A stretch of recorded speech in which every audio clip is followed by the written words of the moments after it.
Hey everyone, welcome back to my channel. बच्चों, आज हम एक सेशन कर रहे हैं जिसमें हम कार्डियक साइकिल को पढ़ने वाले हैं। यस, कि हार्ट में जो सिस्टोल और डायस्टोल होते हैं वो कैसे आपके रेगुलेट हो रहे हैं, कैसे इलेक्ट्रिकल इम्पल्सेस उसमें जा रहे हैं और कब आपका कितना आपका ड्यूरेशन होता है और कब आपका साइमल्टेनियस डायस्टोल और सिस्टोल होता रहता है।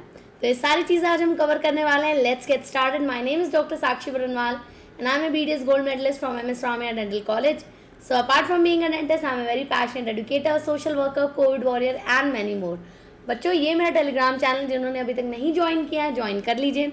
इसका लिंक नीचे डिस्क्रिप्शन बॉक्स में भी दिया हुआ है, साथ साथ इंस्टाग्राम का भी लिंक दिया है। इस टेलीग्राम ग्रुप पे आपको open discussions, quizzes, hand written notes and so many tricks and tricks you will get to crack your NEET exam. इसके साथ साथ मैं बायोलॉजी के साथ साथ फिजिक्स के भी डाउट आपके सॉल्व कर रही हूँ। तो डो नॉट वरी, आपके सारे प्रॉब्लम्स का ये सॉल्यूशन एक टेलीग्राम चैनल और ये आपका अपना यूट्यूब चैनल। तो जल्दी से सब्सक्राइब कर लीजिए अगर अभी तक नहीं किया है। तो बच्चों, आज हम कार्डियक साइकिल के बारे में बात कर रहे हैं।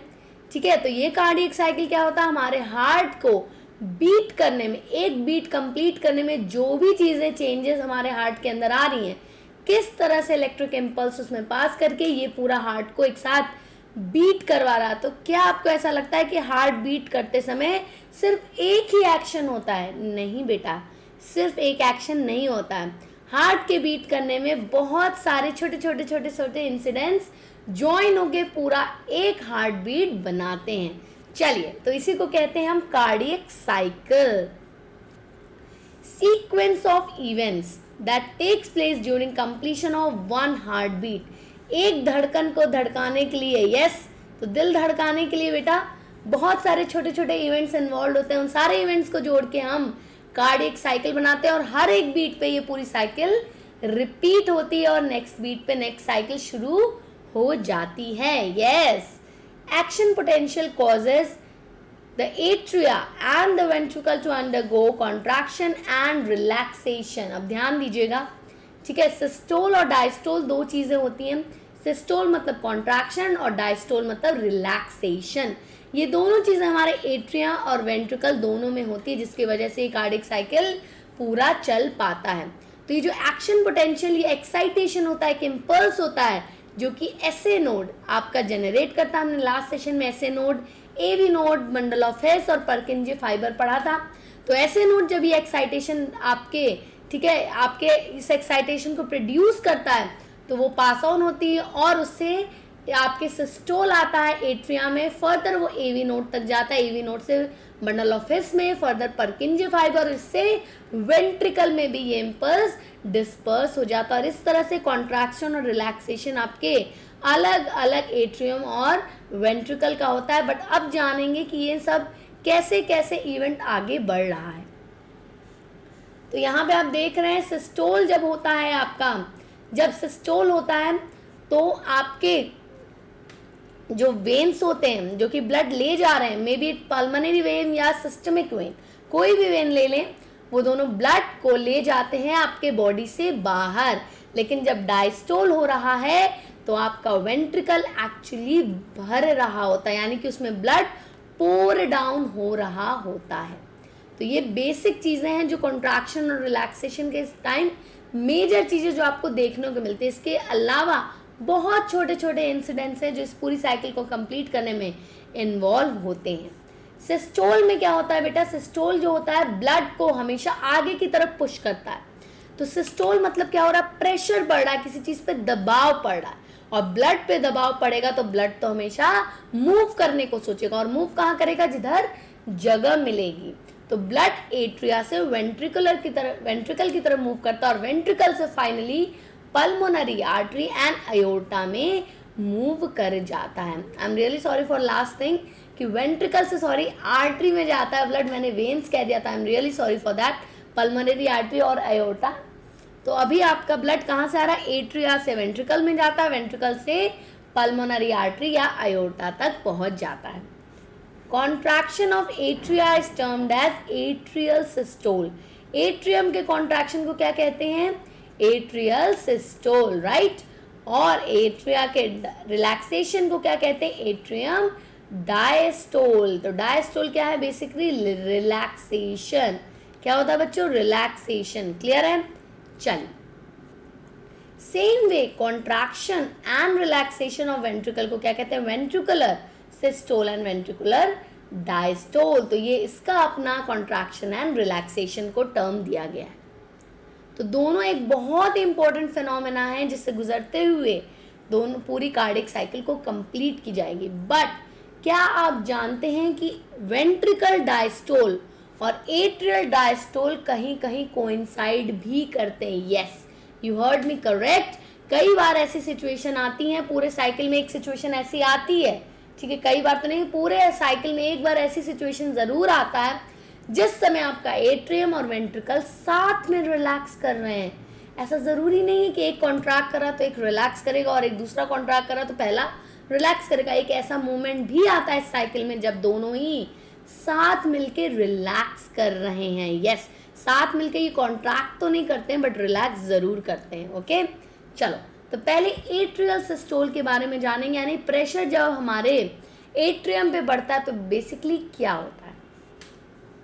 एट्रियल सिस्टोल की वजह से ट्राइकस्पिड और बाइकस्पिड वॉल्व ओपन हो जाते हैं। क्यों? क्योंकि एट्रियम में ब्लड का प्रेशर बढ़ रहा है, ब्लड का दबाव बढ़ रहा है, तो सेमी लूनर वॉल्व तो बंद हो जाएंगे, जो आपके वेन्स में वगैरह में और आपके एट्रियम आर्टरीज में होते हैं वो सारे बंद हो जाते हैं ताकि बैकफ्लो ऑफ ब्लड को प्रिवेंट कर सकें। ठीक है, तो उनको प्रिवेंट करने के चक्कर में आपके ये ट्राइकस्पिड और बाइकस्पिड वॉल्व ओपन हो जाते हैं, क्योंकि अब ब्लड को एट्रियम से जाने का कहीं भी जगह नहीं होता है। तो वो basically tricuspid bicuspid valve open होने की वजह से कहाँ फ्लो करते हैं? आपके लेफ्ट और राइट वेंट्रिकल की तरफ, from left and right atria से, और यहाँ से ये फ्लो करेंगे कहाँ? आगे की तरफ। लेकिन अभी हम एट्रियल सिस्टोल की बात कर रहे हैं, तो ब्लड एक्चुअली एट्रियल सिस्टोल में आ कहाँ से रहा है? आ रहा है दो वेन से। किससे?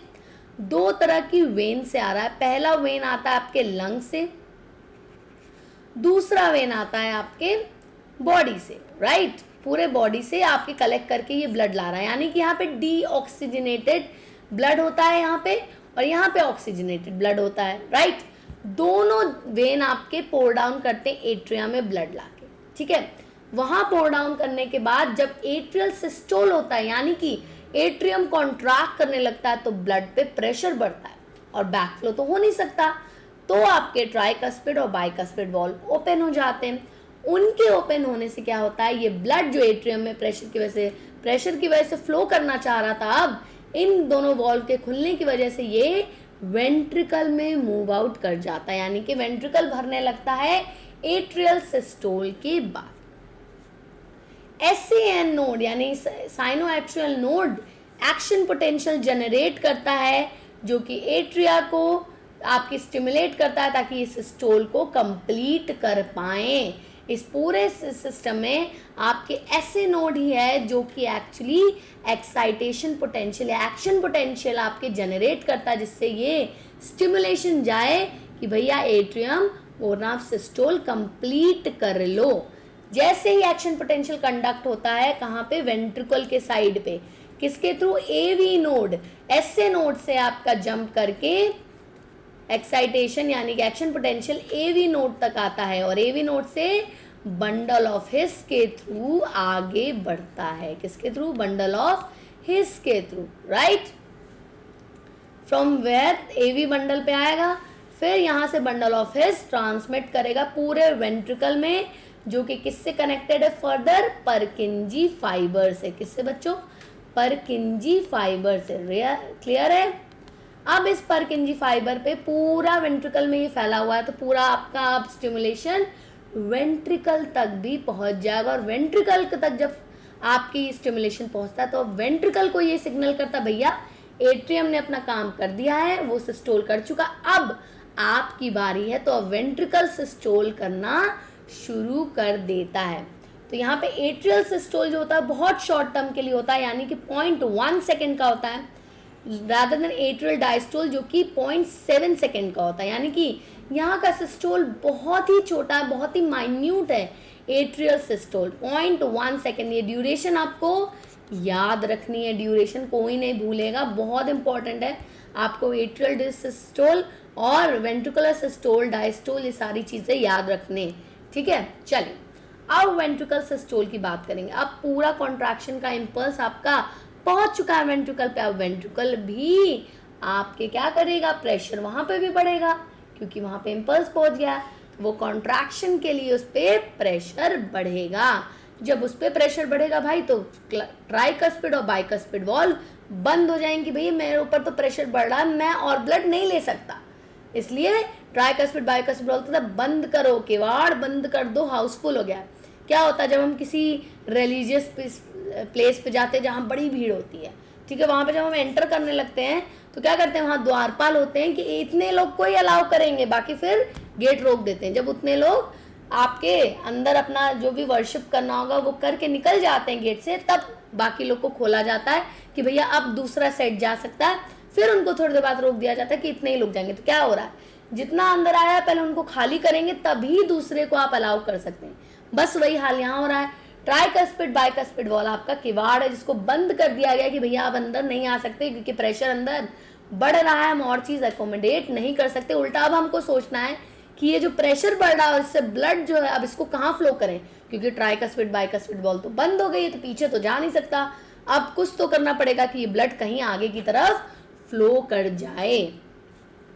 अब ये प्रेशर जैसे जैसे बढ़ेगा, जो सेमी लूनर वॉल्व होते हैं हमारे पल्मोनरी आर्टरी और अयोर्टा में, क्योंकि आर्टरीज आपके वेंट्रिकल से निकलती हैं, एक लंग्स की तरफ जाएगी और एक पूरे बॉडी की तरफ जाएगी, दोनों में प्रेजेंट होती है सेमी लूनर वॉल्व, और वो वॉल्व्स ओपन अप हो जाती हैं। वॉल्व ओपन अप से क्या होता है, आपके आर्टरीज खुल गई, यानी ब्लड अब उसमें पास कर सकता है। तो जैसे ही वेंट्रिकुलर सिस्टोल होता है ये सारा सेमिलूनर वॉल्व ओपन हो जाता है और ब्लड आपका इस आर्टरी और अयोर्टा में भर जाता है, राइट, इनमें भर जाता है ताकि ये फ्लो कर पाए आगे की तरफ।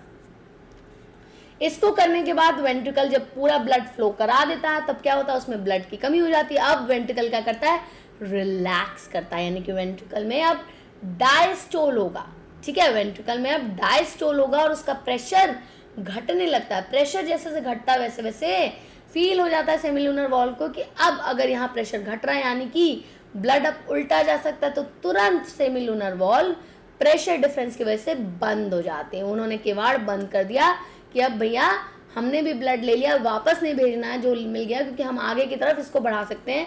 तो सेमिलूनर वॉल्व प्रेशर डिफरेंस की वजह से अब बंद हो जाती हैं जैसे जैसे सिस्टोल शुरू होता है। अब ध्यान दीजिएगा, आपका 0.1 सेकेंड था आर्टेरियल सिस्टोल, ठीक है, 0.7 सेकेंड था आर्टेरियल डायस्टोल, ठीक है। लेकिन जब वेंट्रिकुलर सिस्टोल की बात करें तो ये लगभग होता है 0.3 to 0.4 सेकेंड का, बस। बाकी सारा क्या होता है, वेंट्रिकुलर डायस्टोल, यानी लगभग 0.4 सेकेंड का, ठीक है, 0.4 से 0.5 सेकेंड मान लें, इतना होता है आपका वेंट्रिकुलर डायस्टोल। यानी कि आप देख रहे हैं सिस्टोल तो अलग अलग हो सकते हैं बट डायस्टोल इनके कोइंसाइड करेंगे। कितना कोइंसाइड करेंगे, मैक्सिमम से मैक्सिमम 0.4 सेकेंड जितना आपका वेंट्रिकुलर कोइंसाइड करवा सकता है, ठीक। A further decline in ventricular pressure pushes open the tricuspid and bicuspid valve by pressure in the atria exerted by the blood which has been emptied into them by the veins। अब क्या होगा, आपका जो ventricular में pressure कम होने लगेगा उसकी वजह से सेमिलूनर वॉल्व तो बंद हो गया, लेकिन प्रेशर घटने की वजह से ट्राइकस्पिड बाइकस्पिड को लगेगा भाई अब हम वॉल्व ओपन कर लें, क्योंकि एट्रिया फिर से भरने लगा और उसमें भरने लगा है तो उसको लगेगा फिर कि भाई प्रेशर डिफरेंस आ रहा है, इसकी वजह से ट्राइकस्पिड और बाइकस्पिड वॉल्व भी आपकी वापस से ओपन हो जाती हैं ताकि ब्लड का फ्लो कर सकें, ताकि वेन्स जो ब्लड आपके एट्रिया में पोर डाउन किए वो इजीली वेंट्रिकल में फिर से मूव कर सके। और इस तरह पूरी साइकिल आपकी कंप्लीट हो जाती है और वेंट्रिकल और एट्रिया एक रिलैक्स स्टेट में आते हैं जिसको जॉइंट डायस्टोल कहते हैं। क्या कहते हैं बच्चों, जॉइंट डायस्टोल। इसमें क्या कहता है, दोनों ही एक्चुअली चारों चेम्बर्स, दोनों तरह के चेम्बर्स वेंट्रिकल हो चाहे एट्रिया हो, दोनों ही रिलैक्स कर रहे होते हैं। कितने देर का होता है, एक पूरी कार्डियक साइकिल कितने देर की होती है, 0.8 सेकेंड। कार्डियक साइकिल का ड्यूरेशन कितना है, कार्डियक साइकिल का ड्यूरेशन है 0.8 सेकेंड, ठीक, ये याद रखना। उसमें से अगर 0.4 सेकेंड तकरीबन मैक्सिमम डायस्टोल जितना कर सकता है एट्रिया, वो 0.4 सेकेंड है, उतना माइनस कर दे तो कितना पीरियड का दोनों बराबर का डायस्टोल उठा रहे हैं, दैट इज 0.4 सेकेंड्स। ये होता है आपका जॉइंट डायस्टोल, जिसमें atria and ventricle both relax, both आराम कर रहे होते हैं भैया, इनको कोई भी प्रेशराइज नहीं कर रहा होता है। Soon SAN node generates a new action potential and repeated to continue the next cardiac cycle। और जब ये रिलैक्सेशन कंप्लीट होता है SAN नोड फिर से एक एक्शन पोटेंशियल जनरेट करता है, जिसकी वजह से नेक्स्ट साइकिल अब वापस से कंटिन्यू हो जाती है। और इस तरह से आपका ventricular systole, ventricular diastole, atrial systole और एट्रियल डायस्टोल और जॉइंट डायस्टोल कंप्लीट हो जाता है। क्लियर है? तो ये हमारे फेजेस हैं। 0.1 सेकेंड का एट्रियल सिस्टोल होता है, फिर उसके बाद फॉलो होता है वेंट्रिकुलर सिस्टोल। ठीक, वेंट्रिकुलर सिस्टोल जब आपका कंटिन्यू होता है, उसके बाद आ जाता है आपका वेंट्रिकुलर डायस्टोल, और फाइनली डायस्टोल आपके साथ होते हैं दोनों, वेंट्रिकल और एट्रियल, और फाइनली फिर से साइकिल शुरू हो जाती है। ठीक है, तो आपका एट्रियल डायस्टोल चल रहा है, एट्रियल सिस्टोल आता है, एट्रियल डायस्टोल होता है फिर। ठीक है, ये एट्रिया की आपकी साइकिल है जो एट्रियम में चल रहा है।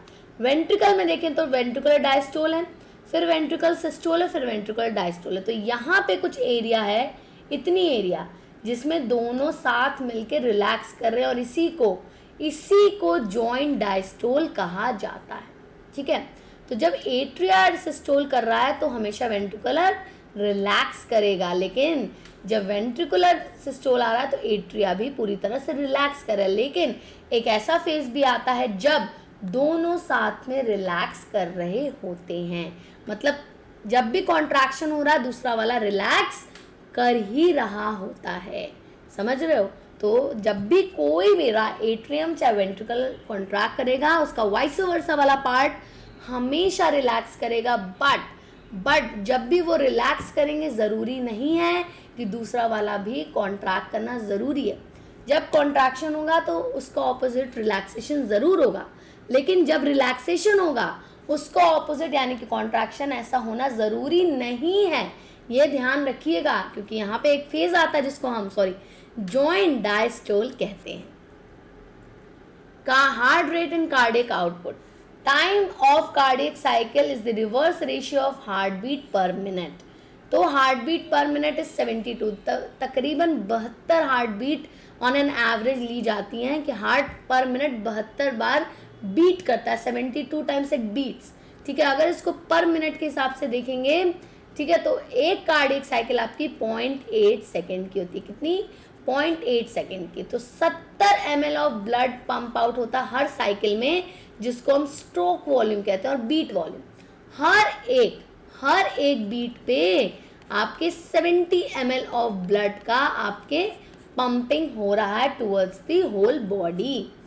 Volume of blood pumped out by each ventricle of heart per minute is called cardiac output. Volume of blood जो पंप आउट हुआ रहता है वेंट्रिकल से पर मिनट, ठीक है, उसको हम कहते हैं कार्डियक आउटपुट। क्लियर है? Volume of blood pumped out by each ventricle of heart per minute is cardiac output. यहाँ पे क्या बोला था? हर बीट पे, एवरी बीट, यहाँ पे एवरी बीट ये फुल मिनट में जितना ब्लड फ्लो हो रहा है उसकी बात करें। तो अगर हम कार्डियक आउटपुट की बात करें तो ये लगभग होगा 5000 ml या 5 litres of individual healthy individual के अंदर। एक बीट पे 70 ml के लगभग है, तो आपके एक मिनट में कितना ml निकलेगा? लगभग 5000 ml, राइट? चलिए, दैट्स इट। ये था हमारा कार्डियक आउटपुट। इसके अलावा एक बहुत इंपॉर्टेंट चीज़ है लबडब। लबडब क्या है मैम? लबडब क्या है? तो ये लबडब होती है हमारे हार्ट साउंड। अगर आप लोगों ने स्टेथोस्कोप को कभी सुना है, कभी किसी की हार्ट बीट सुनी है स्टेथ से, तो अभी कभी गौर करना, हो सकता है अभी तक गौर नहीं किया हो, कभी आपको मौका मिले तो गौर करना। जब आप हार्ट बीट सुनते हो स्टेथोस्कोप से, तो एक नहीं, एक ही बीट पे 2 साउंड आती है, धक धक धक धक। जब सीरियल्स में भी दिखाता है तो क्या दिखाता है? धक धक धक धक, एक बीट में 2 साउंड प्रोड्यूस करता है, उसी को कहते हैं लब और डब साउंड। ठीक है, लब डब, उनका नाम ही ये रखा गया है। इसको कैसे चेक करते हैं? स्टेथोस्कोप से चेक करते हैं, राइट। ठीक है, this allow to hear sounds and pulse of an individual. Basic reason for production of this sound is closure of various valve. जब जब वॉल्व बंद होता है कोई भी, ये साउंड प्रोड्यूस होती है। ठीक है, तो अभी हमने देखा एक बार ट्राइकस्पिड बाइकस्पिड वॉल्व एक साथ बंद हो रही थी, एक बार सेमी लूनर वॉल्व बंद हो रही थी, दोनों डिफरेंट टाइम में बंद होगी, और यही जब क्लोज होती हैं तब ये साउंड प्रोड्यूस होती है। यानी एक साइकिल में दोनों तरह की वॉल्व एक एक बार बंद होती हैं, इसलिए 2 तरह की साउंड हमेशा सुनाई देती है, दैट इज लब एंड डब। इट्स नॉट लब, इट्स लब डब। ठीक, तो लब साउंड कब आती है? पहली साउंड है और ये तगड़ी साउंड होती है, काफ़ी हैवी होती है, पहली वाली साउंड ज़्यादा इम्पैक्टफुल सुनाई देती है as compare to second sound. तो ये कब बजती है? जब आपका ट्राइकस्पिड और बाइकस्पिड वॉल्व क्लोज होता है। ठीक है, end of atrial systole and beginning of ventricular systole, इन दोनों के बीच में ये आपकी साउंड पहली आती है।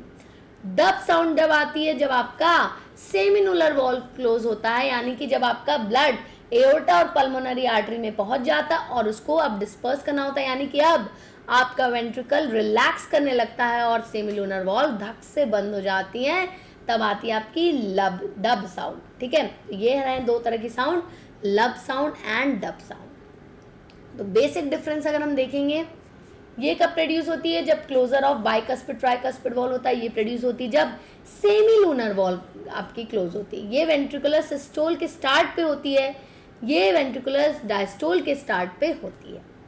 ये लो पिच्ड होती है but less sound and longer duration. ये हाई पिच्ड होती है और शार्पर होती है फॉर शॉर्ट ड्यूरेशन। ये 0.15 सेकेंड का होता है, ये 0.1 सेकेंड की होती है। फ्रीक्वेंसी 25 to 45 साइकिल्स पर सेकेंड, ये 50 साइकिल्स पर सेकेंड। इतना आपसे नहीं पूछा जाएगा लब डब का डिफरेंस, बस आपको ये याद रखना है कि कौन सी वॉइस कब प्रोड्यूस हो रही है, यही मेन एग्जाम में आपका आएगा क्वेश्चन, इससे अलावा कुछ नहीं आने वाला है। ठीक है, तो that's it for today. I hope आपको कार्डियक साइकिल अब क्लियर हो गया होगा कि कैसे ventricular diastole, ventricular systole, atrial diastole, atrial systole और जॉइंट डायस्टोल कंप्लीट होता है। क्लियर है? चलिए, अगर आपको सेशन अच्छा लगा तो जल्दी से लाइक करके अपनी अटेंडेंस मार्क कर दीजिए। बच्चों, अपने सारे फ्रेंड्स से शेयर कर दो एंड डेफिनेटली अभी तक सब्सक्राइब नहीं किया तो जल्दी से कर लो, ताकि आपको पता रहे कि मैम के सेशन कब आ रहे हैं, और बेल आइकन ज़रूर दबा देना ताकि आपको सेशन की नोटिफिकेशन मिलती रहे। वैसे डेली 12 PM में आपके को डेली एक चैप्टर के सेशन निकालती हूँ, उसके अलावा मैं और सेशंस लेती रहती हूँ आपके मोटिवेशन, ठीक है, आपके लिए strategy and so many things, वो आपको नोटिफाई होते रहेंगे। ओके, तो चलिए बच्चों, अब होता है हमारा क्विज टाइम, जिसमें मैं पूछूंगी आपसे 2 सवाल, जिसका जवाब आपको कमेंट सेक्शन में देना है। तो here goes the first question, an adult human has systolic and diastolic pressure as. ये तो बहुत ही इजी पीजी क्वेश्चन है, आपको डेफिनेटली इसका सही आंसर देना है एंड आई होप सबको क्लियर होगा ये बात, सिस्टोली और डायस्टोलिक प्रेशर, क्योंकि बहुत लोग को ब्लड प्रेशर के बारे में बहुत पता रहता है, जिसको हम नेक्स्ट सेशन में और अच्छे से पढ़ने वाले हैं।